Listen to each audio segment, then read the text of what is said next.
throw some hate at us since I'm talking to a CIA spook. Right, there you go. There you go, man. We started 25 off in the worst possible way. 100%. Oh, man. Andrew Coussens, thank you for being here, man. It's a pleasure to Thanks have for having you. me. Dude, 2 books, all based on your experience working with the CIA, man. A Failed State and then Relapse. Both have very powerful titles and bring about current imagery that relates to what we're going through in today's world. So today, man, I want to talk about your journey into writing these books. But first, how did you find yourself in the CIA? Take us through that path. Interesting story for sure. I was not much better in the popularity department, but I was a Fed prior to that. Yeah, right. I was actually working for CBP doing Borstar work, so search and rescue work with no shit. with Customs Border Patrol under DHS, and did that for a while. Prior to that, I did a lot of fire medical stuff. I did stuff with I did wildland fire stuff with both agencies, Forest Service and BLM.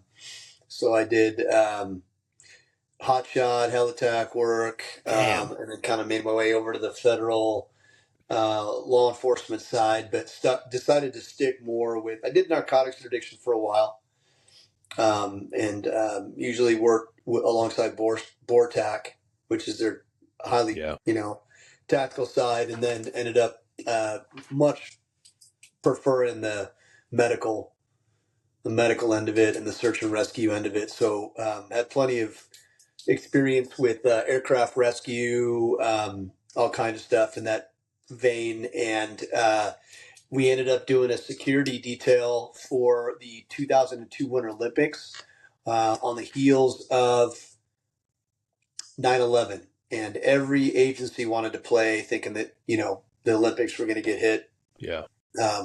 We about like 7 or 8 federal agencies squeezed into a 16,000 square foot hangar on the Mountain Green side of the Wasatch Front, which is where Snow Basin was, and they were doing their Super G downhill event. So we spent a good part of that working for a task force called the NSSE, which is National Security Special Events Task Force, which only usually comes together when there's like a dignitary visiting the U.S. or there's something special going on. They bring all these elements together.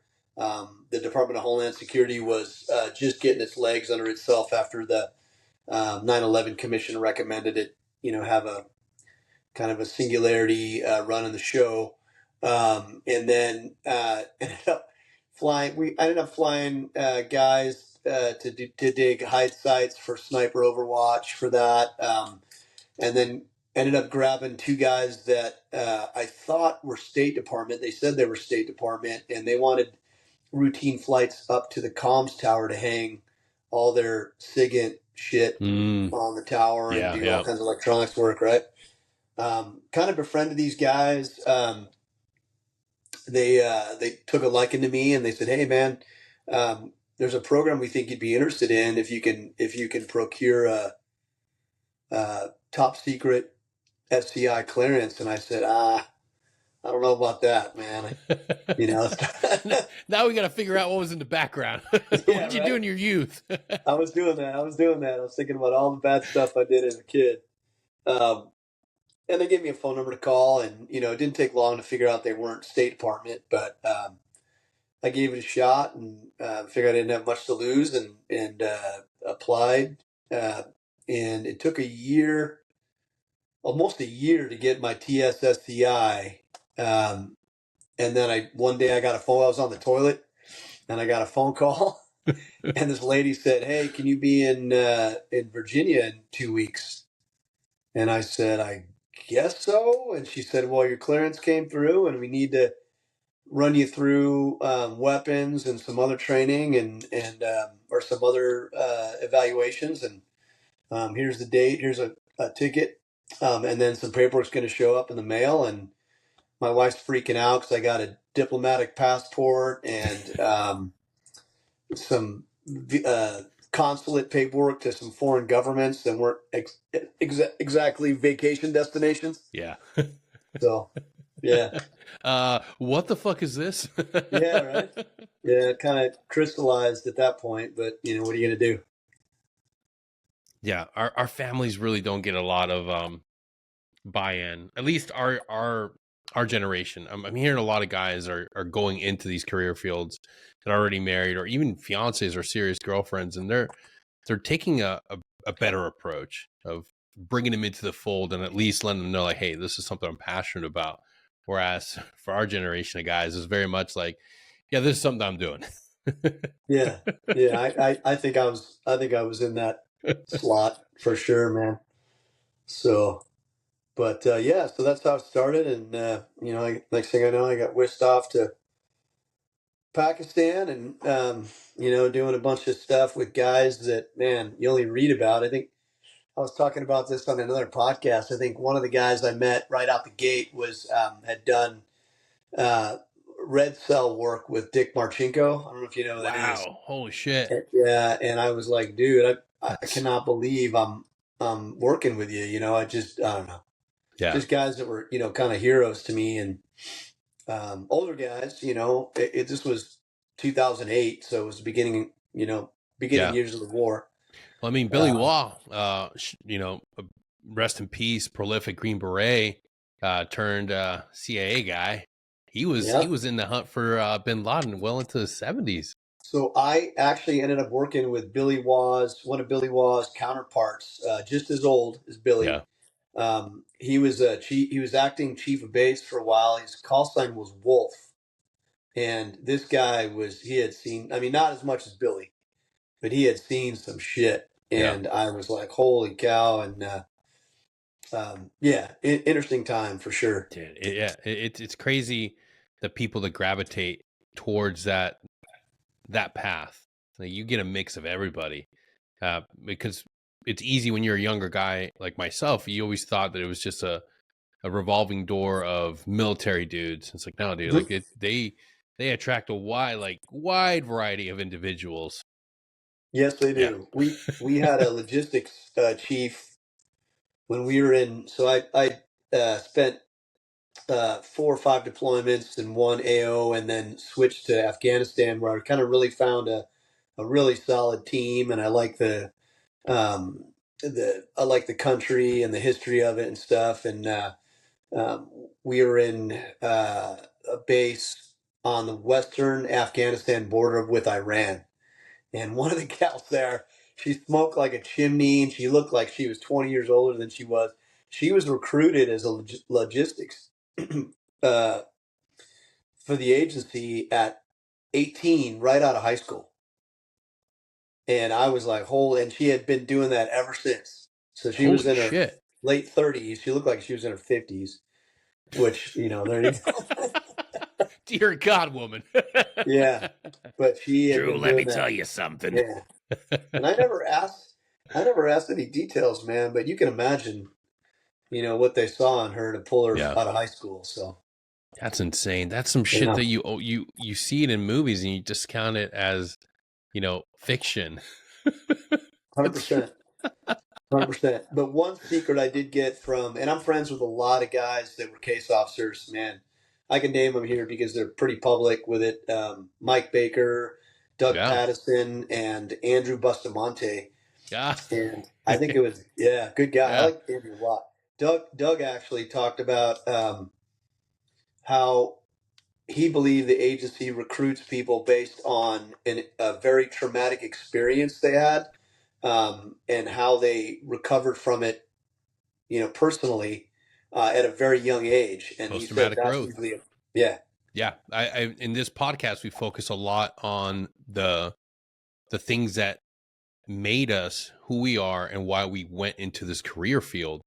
And all of it stemmed from my own trying to understand why did I get here, but then also why did I have such a catastrophic breakdown towards the end of my career, realizing that, like, shit, man, I survived through absolute nightmarish scenarios as a kid.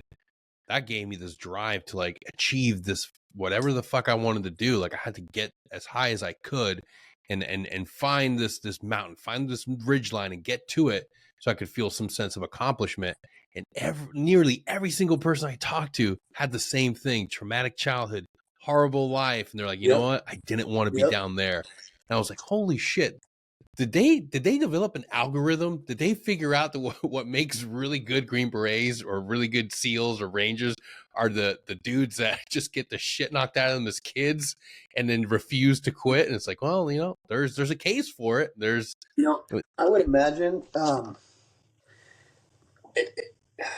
I think a lot of the guys that go through, you know, SFAS or you know, geez, man, you know, Ranger Battalion's got. I forget what it's called. It's the rasp and rip. Yeah.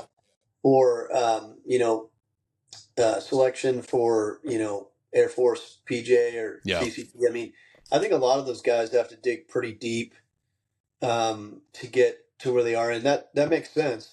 And I think the agency looks at the same thing, but I think Doug was talking about. I can't remember if it was Doug or which one, but Doug was talking about how they really look for like kids that were in their like early teens that had like maybe both parents die in like a car wreck, and just continue on, you know, instead of going down the road of like drugs and, you know what I mean, they dig deep within themselves and find something that just keeps them focused on that fight, you know, getting better who they are and really, you know, prevailing in life, I guess.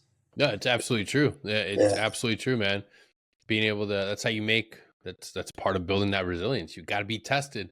If you're going to have that knockout, like survive grit and resilience, you got to be tested. It doesn't just develop when you're growing up in a perfect vacuum. 100%, man. 100%. So what was life? You know, we see the Afghan rotations on our end just being like, it's always Friday Night Lights. I always equated to that. Like, we want the deployments. We want to be on those constant rotations, but I have to imagine that it's got to be the same for guys in the agency. You want to stay gone. Yeah. You know, the agency's got 27,000 employees or 29,000, I think now. A lot of those people never see deployments, but they encourage it, especially if you want to move up and out. Mm-hmm.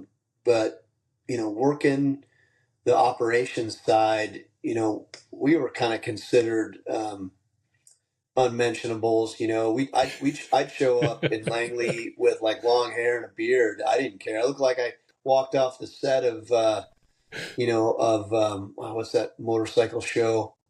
Oh, Sons of Anarchy. Sons of Anarchy, yeah. That's what I look like. And man, just the looks I would get from people, you know, it's a very prim and proper agency, just like most of them are. Yeah. But at that point, I stopped caring, and we'd show up for, you know, pre-deployment briefings and what have you. And I just walked in, you know, they're like, wear something nice, and I'd wear like a golf shirt and, you know, a pair of jeans, man. It just was not. Sounds oddly familiar. Yeah. Operator casual, as they say. No, 100%. the 5'11" pants. It was not appreciated, man. It was not appreciated. So, but I mean, the good thing about it is, you know, it's highly compartmentalized, right? So just because, you know, I walked through the front doors of the CIA, it's like when somebody said, hey, man, did you ever find out who killed Kennedy? I'm like, oh, bro, it's not like that. You know, when you have a clearance, it's like somebody letting you into the, you know, Empire State Building and you've got a key to like 3 rooms. Yeah. And the rest are locked, you know. It's just need to know. And you know a lot about your program, but you don't, you know, you'll hear some rumblings about some others, but you never hear full details. You don't know what's true and what's hype. So. Yeah, that's the common misconception. And it kind of, the podcast is all about segues and moving in and out of sequences, but I feel like we got to touch into this, man. It'd be a waste opportunity if not, but to like sort of like clear the air about how the reality of the intelligence realm, the world of the spooks and spies, dude, it's not like the movies. It's not like you walk in, you have all these scans and everybody has the black tie and suit and you walk in. It's like, no, dude, like literally like what you just said, like you're read on to specific programs, what you need to know. You don't go down that hallway and you don't go to that building. This is No. the only place you go to. But everybody hears that like I work for the CIA or I was a Green Beret, and they immediately think like, oh, fuck, what's North Korea? What are they doing right now? It's like, dude, I don't have a fucking red site terminal in my house. I've been out of the military since 2023, man. I don't get reciprocal messages. But there's this great now unrest into this idea that if you have a guest on the show that they were a former CIA operative, they got to know everything. They're in the know. They're part of the evil empire. It's like, fuck, Yeah, dude. it's a psyop. I like hearing that. You're part of like I've been accused of that before. You're part of the psyop. Dude, So, I'm sure you know everything that's going on with the Green Beret, the Cybertruck bombing. 100%. And, Sam Shoemate, love the dude. I actually grew up with him. Fucking, he's done great things with Terminal CWO. But the moment he goes there and gives up that email, then it's like, oh, he's fucking spook. He never left the CIA. I'm like, first of all, he was never in the CIA, guys. Like, he was fucking intel warrant. Like, before there was intel NCO. Like, the dude's just passionate about helping, and he was doing the right thing, bringing stuff out to the American public. But even if you do the right thing, you're fucking hammered. So let me ask you, man. I mean, obviously on both sides of that, right? Knowing No. Sam and being part of the, the special force community. I mean, what's your take on that? Because I made a few phone calls and myself, Yeah. just out of curiosity, and because I had spent so much time in Afghanistan, and know people that were part of Task Force Pineapple, and you name Yep. it, dude, and we're friends with guys that I eventually lost contact with that were Afghan nationals as part of the NDS, which is their version of CIA and Afghan Special Operations, and I debunked most of Sam's contentions from the letter, at least, right out the gate. Yeah. So how do you feel about? I will tell you right now, because like the number one thing that I talk about is killing the myths about mental health and the struggles that we're facing as a community in the military. And the number one most impacted community when it comes to RHI and TBI is our soft community. We eat charges, we eat breaches, we are constantly exposing ourselves. And I didn't Right. know. I did not know the impact until I was sitting inside of fucking the first treatment center was a mental health treatment center that I went to. Laurel Ridge, shout out to them, saved my life. The very next one, the STAR program or TBI. I didn't have a unique story of falling down mountainsides and being blown up left and right. No, I didn't have that. So what the fuck happened to my left eye not focusing? What happened to my ability to rationally think? And why was I rattled with anxiety and depression? And why couldn't I remember shit? If I got too up elevated, I couldn't talk to my wife. And none of that shit was being talked about. Nobody fucking talked about it. Yep. Until I went and I got help. And it was one nurse practitioner that said, we got to get you to STAR program. You're a candidate. You go there and sit down with all these fucking providers, and they're like, yeah, dude, like, this is what blast impact does to your body. And it's like immediately they like, you only think about combat. That's the first thing. Like, well, I mean, obviously I didn't get blown up. I wasn't part of a fucking I didn't get shot out of the sky. I didn't tumble down a mountain fucking side and have to be rescued. No. Right. But none of that has to happen. You have an entire career where you were a fucking paratrooper before you went into free fall team, and you had an entire career as a fucking Green Beret. That's enough exposure. And that's what I didn't understand. And when I look at this individual who's going through a crisis, who's under a complete, the same band of stress that every Green Beret is under, I understand what a snapping point is. Now, I can't say why he would write and fucking email all this crazy shit, but I can say this. At my worst, I was fucking completely irrational. You can ask my wife. Yeah, you can ask anybody that I divulged to when I was in my treatment center, all the things that were going on in my head. I can't place myself in a Matt's shoes and say that I know everything he went through, but I will tell you this. That man had a long career and a long list of exposures. And one thing that we do really fucking well is we put a mask and we don't tell anybody and we don't share. Inside that team room, never fucking broke my mask. Never had 100%. breakdowns in my team room. I got my dudes help. I got 2 guys to go to treatment centers before I was fucking in my downward spiral, nearly about to do something stupid. And even then, I didn't break that mask and get vulnerable. First person I got vulnerable with was one of my old friends, who was then the ops NCO, fucking Joy Palladino, when I made my decision to go to a treatment center. That's the first person that I was like, dude, I'm fucking having a really rough time and I need to go somewhere. And that's the reality of it. We don't want to look at the truth. We don't want the mundane, not sexy, completely boring truth that sometimes we expose ourselves to something that we don't even pay attention to because we're not educated on it. And nobody wanted to give us white paper studies, and nobody wanted to hand every soldier in the rank and file the operator syndrome book. We don't know what's going on until we break down. And the thing that's like super telling of this whole situation is the need to connect with somebody and this paranoid idea that like he had to like share something. That's the one thing I'm like, dude, like that's telling to me. Like if anybody could at least gotten that guy to sit down and be like, hey man, take a knee, breathe, relax, all this stuff aside, all this weird stuff, everything you're talking about, I got it. What's going on? Like, what's really going on, dude? Because if somebody would have been able to reach him through those emails, through those social media texts and messaging, if they would have been able to talk to him face to face and get him to sit down and just have a talk, would have been able to peel that onion and get all the way down to the layers and maybe get to the point where he's like, dude, I'm struggling. I'm fucked. There's all this stuff. Maybe it was financial trouble. Maybe it was, we know there might have been some strained relationships. All that stuff would have finally gotten out. We could have been like, hey man, maybe these drones, maybe all this stuff, we'll talk about it later. But right now, let's just go to Laurel Ridge. Let's just go there. Let's just talk to a provider. That could have been stopped. And then it's not the craziest thing I've seen. I've seen other Green Berets have major fucking insane breakdowns. And they said some really crazy shit. Yeah. So Danny, I mean, just to break it down a little bit, I mean, you believe that obviously Matt was in the vehicle at the time and self-inflicted. Yeah. Yeah. I do. What do you think Sam's take on it is then? I mean, that's I don't know, man. I think I watched a little bit of the live they did on Twitter. There's so many like weird ideas of like he was dead in there. Somebody killed him, put his body in there. It self-drove. All that information could get found out. I mean, all that information is free. Like it to me, the only logical thing is that he had a psychotic break.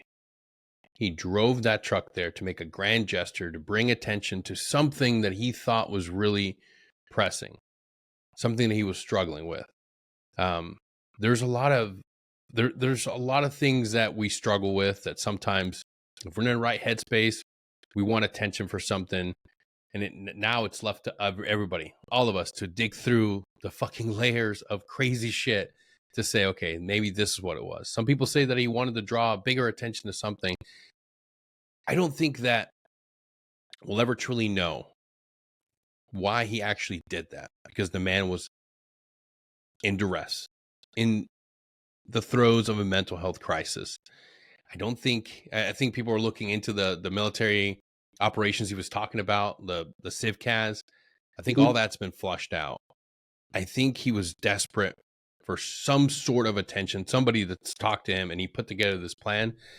Like I said, it doesn't make sense because I'm not in that space where I can sit there and be like, yeah, like I would do that. No, because I'm in my journey where I'm rationally thinking and I can say, like, this is fucking crazy. This is somebody in crisis. And there's nothing that can make me say like, this is a well thought out and flushed out idea. No, the dude was hurting. The dude was going through something, and nobody in his corner and nobody that he was in talks with was willing to say, hey man, great info, but let's just talk. Dude, I've seen tons of guys that get drunk and they call you and they start talking about combat. Same, there's no difference. It's like, dude, let's not talk about the deployment. Let's talk about what you're going through right now. Why are you getting drunk talking to me? A little bit different than accusing foreign governments of sending drones over, but still in the same lane, still in the same fucking lane. That tells the first thing that I would have done if that individual had sent me a message on Instagram, I would have said, hey, let's take a knee. This sounds crazy. Let's just talk about where you're at. How you doing? Are you safe? Nobody fucking did that. That's the thing that blows me away. We had one of the craziest stories ever is we had a battle captain at my first AO that was a sergeant major from 10th Group, and his resume looked like, he looked like he was Captain America. Yeah.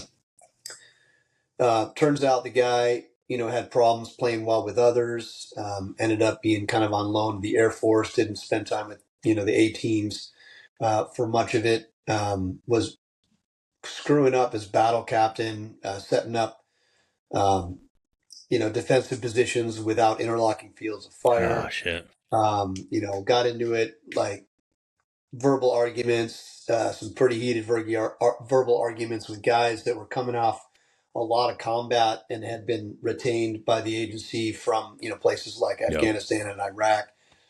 And then one day we were on an Alpha, training on the HK-69 firing Cheeto rounds out in the desert trying to hit stationary targets.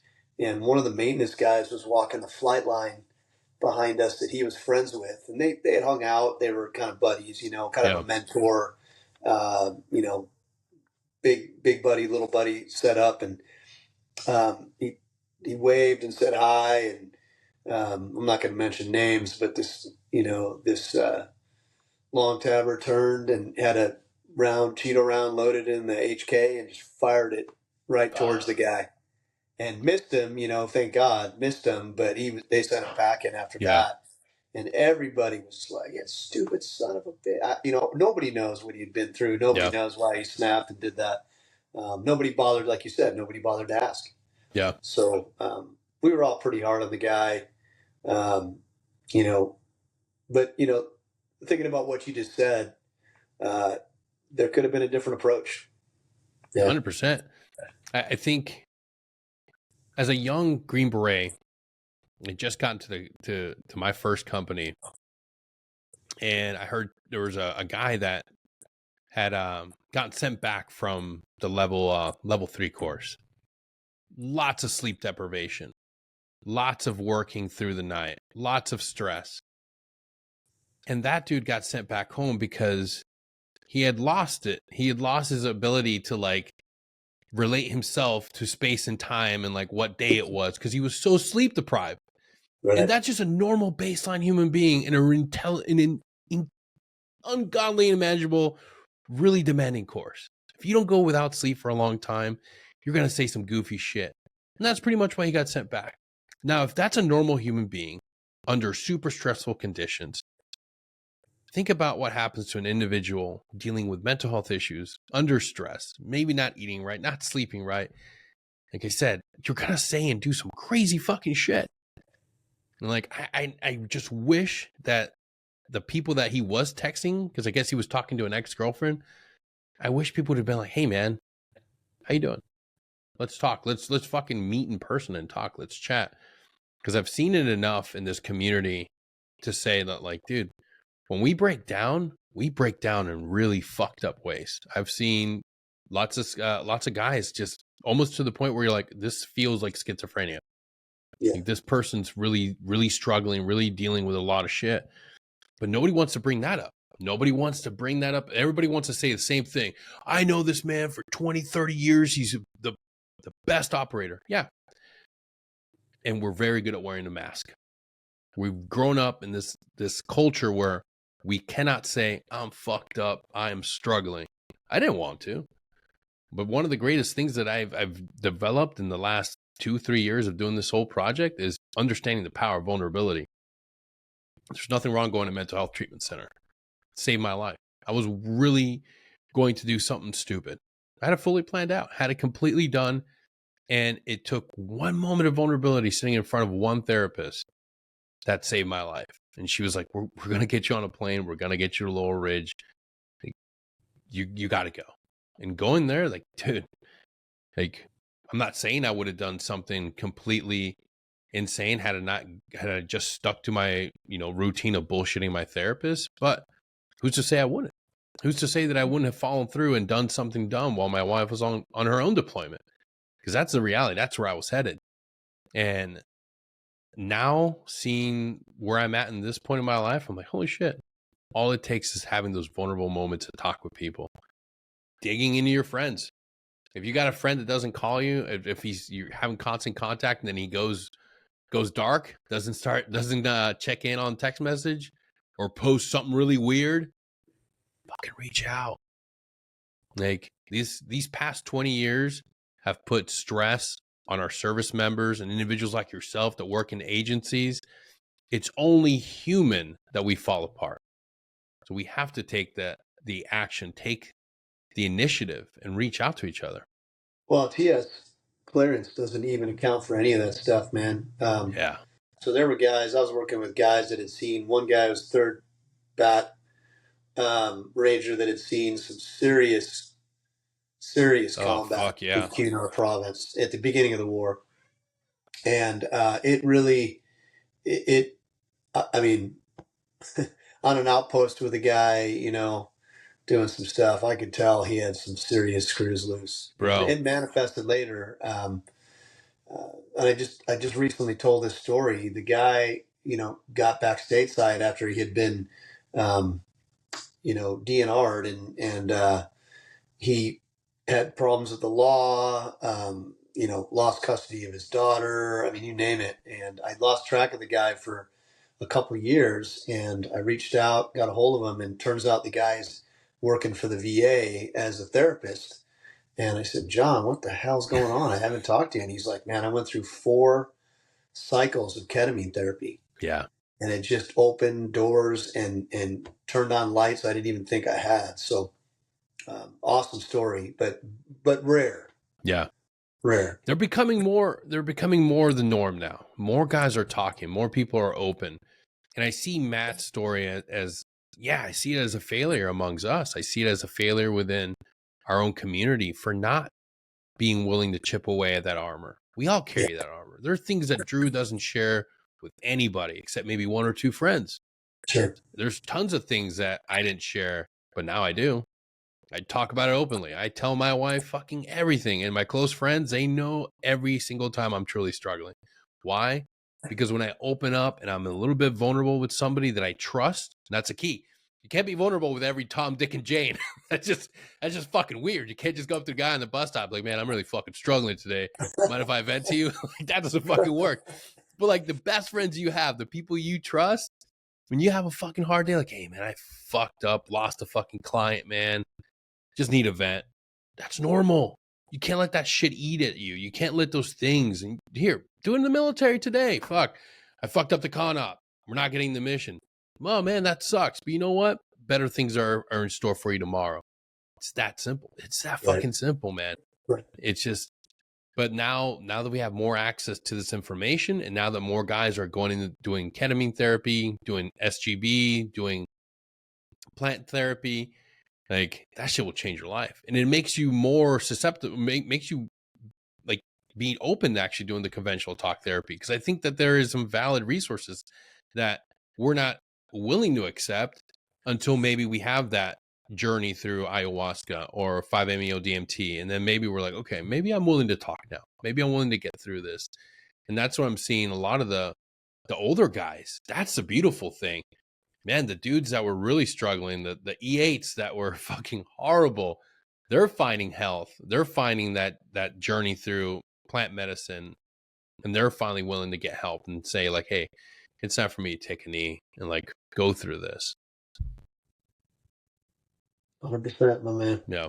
Have you found yourself going through those? I took a page right out of a couple guys' playbook. I don't know how you if you realize how I ended up separating from the agency was because I lost my wife in 2016, and it forced me to do a couple of things. One is to like become a father, which is what I've always wanted to be to my kids, you know. And number 2, develop a stronger relationship with God. And number 3, it forced me to realize I needed treatment in some capacity, or I wasn't going to be a good father, a good Christian, a good man, a good neighbor, all those things, you know. So I got on it right away, and that's how I came about my book. Is I wrote an autobiography, and shot it off to the publications review board at the agency, and they sent it back so fully redacted that you couldn't even read half of it, man. Drew, Jeez. we appreciate the hard work. Yeah. Enjoy. So I was crushed, and a buddy he was a Navy commander, said, "Hey, man, just write fiction, see Yeah. what happens." And I did, and I think they redacted maybe 3 words out of the manuscript, and I had changed enough to make it look good, and obviously didn't reveal, anything that was, gonna like reveal operations or, Yeah. So I got once I got that published, that was the first step, and next was EMDR, and after Yeah. EMDR, I did my own ketamine, and I microdosed and did all those things on a regular basis. But I started quick because I was like throwing stuff across the room, and my kids would spill a glass of milk, and you can't be like that. Some don't get that advantage because they don't get that immediate feedback. Yeah. You know what I mean? But I got those horrified looks, especially them realizing, oh my gosh, this is the only parent we have left. And, he's a bastard, you know what I mean? Yeah. So didn't want to be that guy, man. So I did what it took pretty Dude, quick. grief is a bitch. Yeah. It is an absolute fucking nightmare. And kudos to you. I mean, a lot of people will say, well, obviously he had to because he's the only parent left. But a lot of people don't make that choice. A lot of people Yes. don't make that choice, and they let it burn them for the rest of their lives, and it takes away everything. Did you rely on faith, or did you have to find your faith through that process? I think little column A, little column B, bro. Yeah, I mean, I had always had, a Christian upbringing, and I always felt that I had my faith, but I was forced to rely on it a lot more. And in doing so, you really, once you have a closer relationship with God, you really find your pace, and you just unload, put stuff at his feet that you think you just can't handle. And it was the deciding factor for me, in recovery and getting recentered, becoming a valuable member of society. One of the characters in my book, is a real guy. He's call sign Loki in the book, and um, he's really got that call sign. His name is Austin, and he's a war junkie, man. Like, we hear about those guys all the time: break glass in case of war, belt Yeah. fed. He cannot quit. He does not function, or nor does he want to, back here stateside. When he does, he's on a ranch dealing with animals all the time, which is good therapy. Yeah. But when I bring him out of that realm into society, he does not. He has no patience with people. He almost blows up and goes to blows all the time. If he was not deployed, he would be a powder keg, probably just like Matt. Yeah. And he does good downrange, man. That's his element. Now, is that going to have health issues? Is he going to have health issues because of that? Probably. But he does not care. He's a grown man, and he does not care. He's not married. He's got a daughter. And a wife he's estranged from.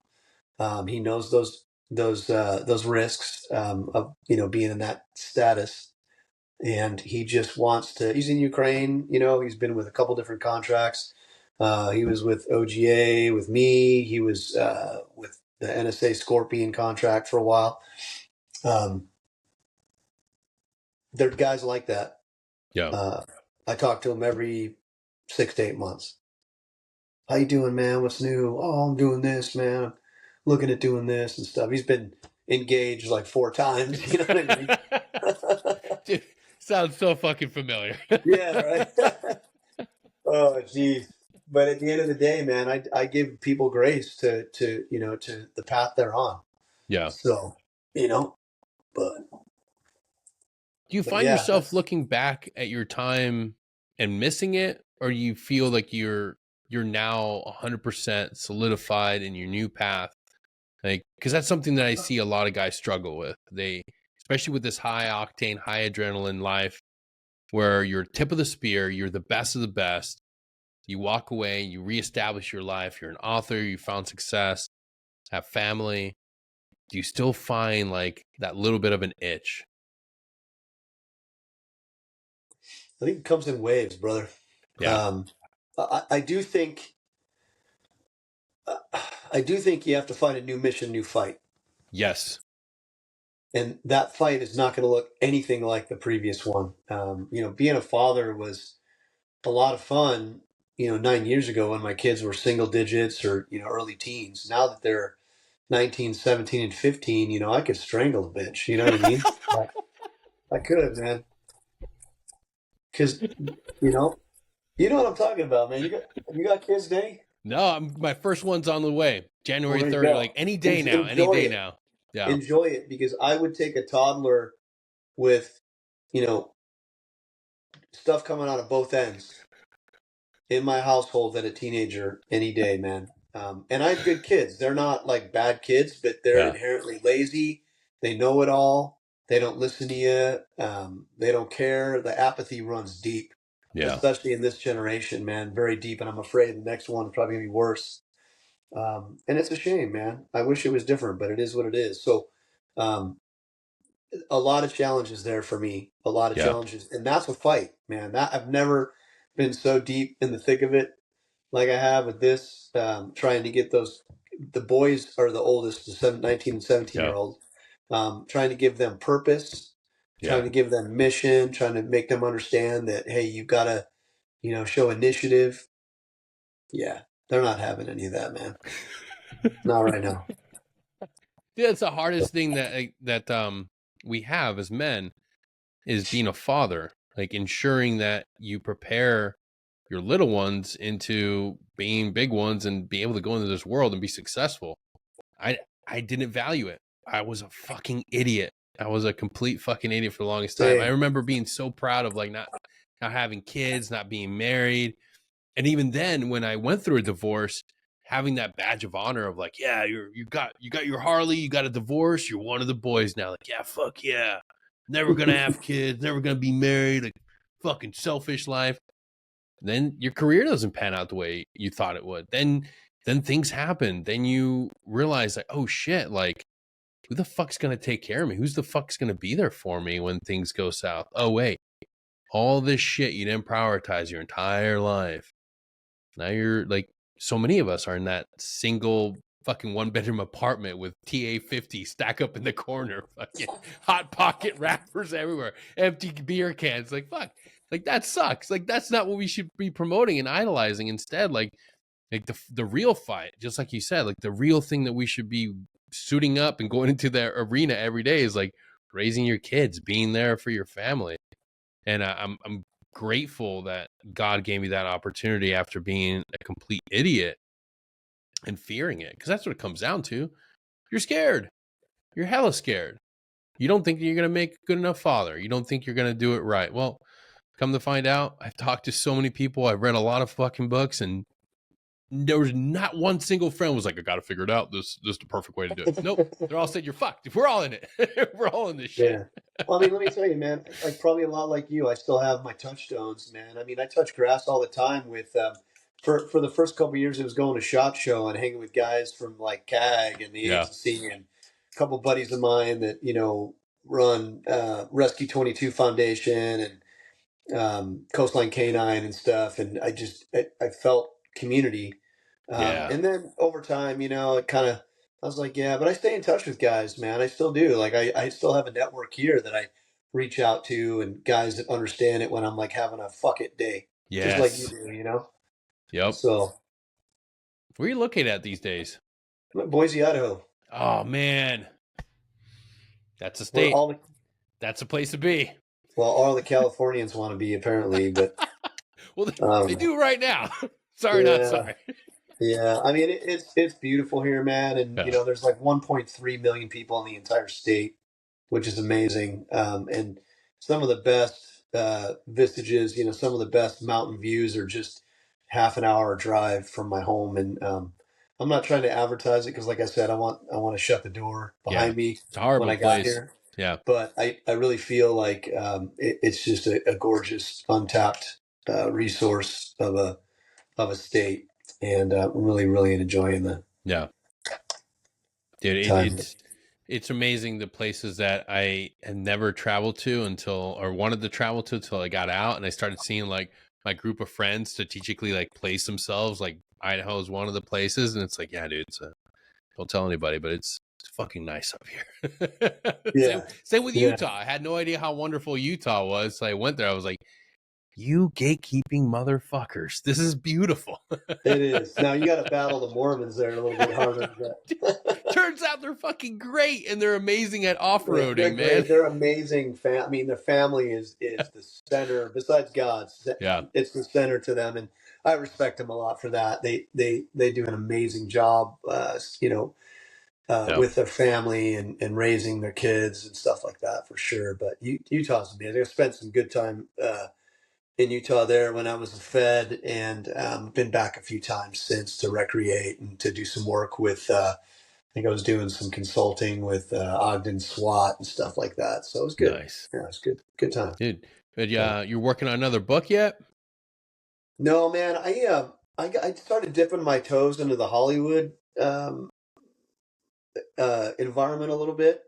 Uh, I had known that's not his real name, but I had known Jack Carr prior to the Amazon deals that they inked, Yeah. and we were friendly with one another, and once Amazon took his idea and ran with it, he's too busy to engage most of his friend group, which is fine. I get it. A lot of guys like Matt Best and stuff Yeah. like that get big overnight and probably shrank their friend group, their network quite a bit for various reasons. But another buddy of mine who was a former Army Pathfinder and actually ended up doing a lot of intelligence contract work in Iraq ended up becoming a customer, a Oh no military shit. customer for Hollywood, and like just hit it really big with productions like Oppenheimer and Lioness, Yeah. and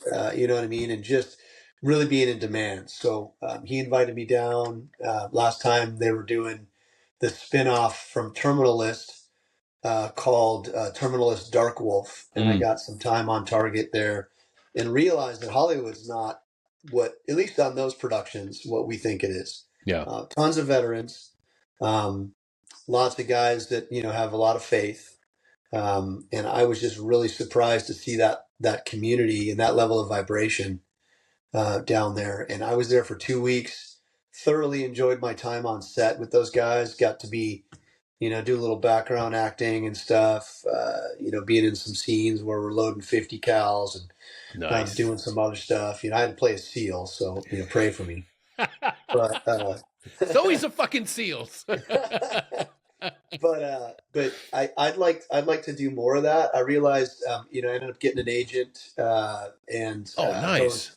going SAG, got to go SAG. But I realized that's a slow crawl. So I'm working with a lot of guys right now, trying to keep myself out of hostile AOs by working with a lot of guys in that were former special operations, selling military hardware to foreign governments and stuff Yeah. like that want U.S. stuff. So, and God's been really good, man. I'm really blessed to have make a living out of this and still see my kids full time, go to every soccer, football practice, go to every ballet recital, go to all my kids' graduations and stuff like that as a single parent. That's really important.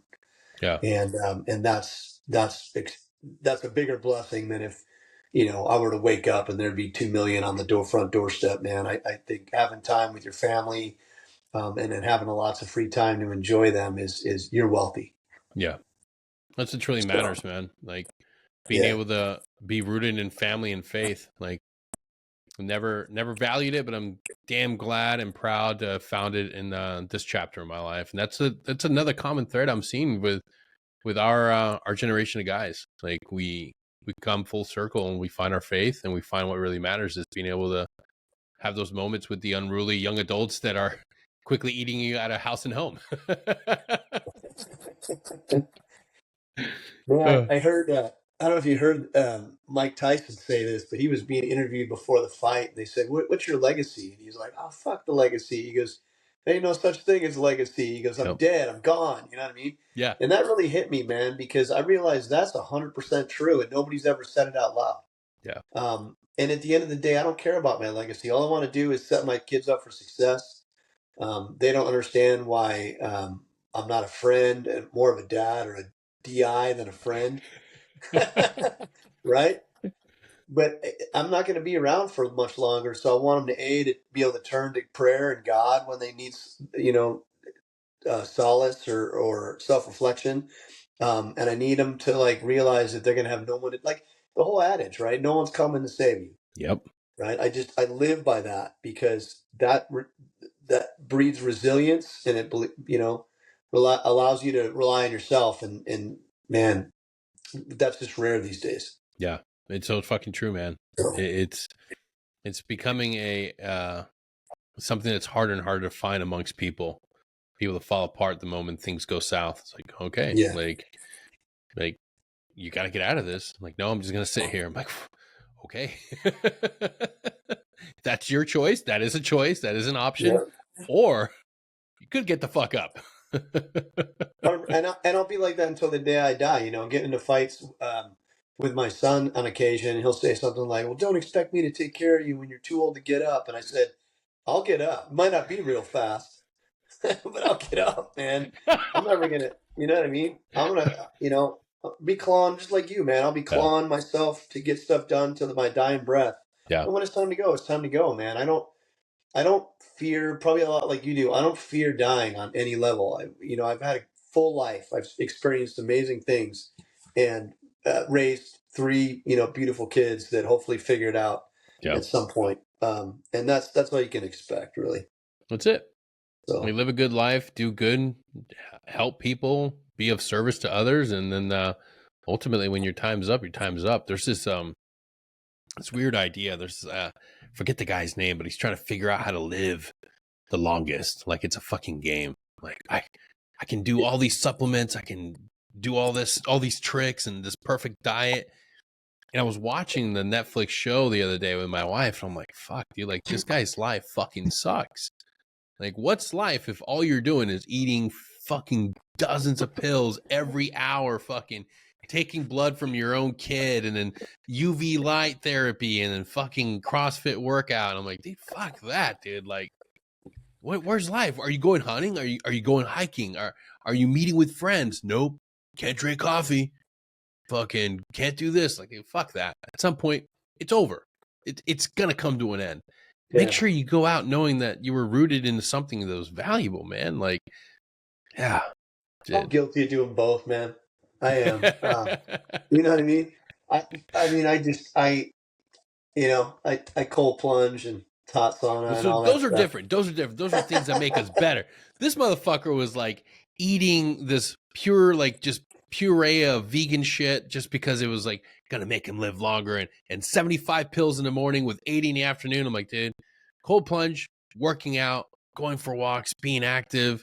Fucking shout out to our Whoop team. If you got a Whoop strap, join us in this year. We're going to be doing nothing but a fitness challenge all year long.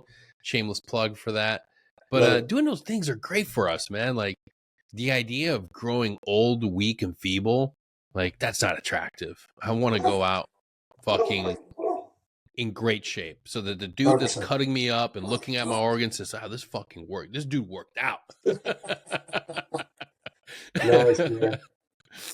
Oh, yeah, man. Life lived well. Have some battle scars. Be aged. There you go. Dude, I can't thank you enough for being here today, Drew. It's absolute pleasure, man. Got to have you back on when you get back from Hollywood. Hit me up, dude. We'll dive back into both books and actually like explore those more. Both books. Share them with us again one more time, Drew. First book is the one that got most of the optics. It's A Failed State, mentioned on Joe Rogan, I think, back in the day by Mike Baker, and then kind of hit the bestseller list briefly on Amazon. Hell yeah. The follow-up to that is Relapse, The Cost of War, and that gets into the meat of PTSD at home and how it affects marriages, custody battles. So that's a little bit more up here, but there's still some good action in it. And then I was going to write a third, but I hit COVID. COVID put a huge damper on that because of, Yeah. all the stuff going on with that. But Amazon, they're both available on Amazon on ebook. A Failed State's out of print right now because it's sold out, but it's also available on Audible, which a lot of people opt for too. So, hell yeah. Pause right now. Go to the episode description. A link to both those books will be there. Do us a favor. Go there, click it, enjoy it, consume it like you always do with everything, you greedy bastards. Then head back on over to Apple or Spotify and leave us a review. Give us a little 5-star high five. And if you're looking for a retirement gift or some woodwork, check out my man at House Giggenhouse Woodworks on Instagram. And you'll see his information on episode description as well. He makes amazing. Look at that. Look at that thing. That thing's amazing. Look at that. Awesome, dude. Don't get your husband or loved one a shitty plaque that's in a glass case. Get him an epic piece of woodwork like that. Do it. Costs nothing. Give him the special code, which is reach around. He'll know what I'm talking about. Just say reach around in Instagram, DM you send him, and he'll know what to do. Guys, thank you for tuning in. Drew, thank you for being here, man. Absolute pleasure. And we'll see you all next time. Till then, take care. Take care, man. Yeah. Thanks so much.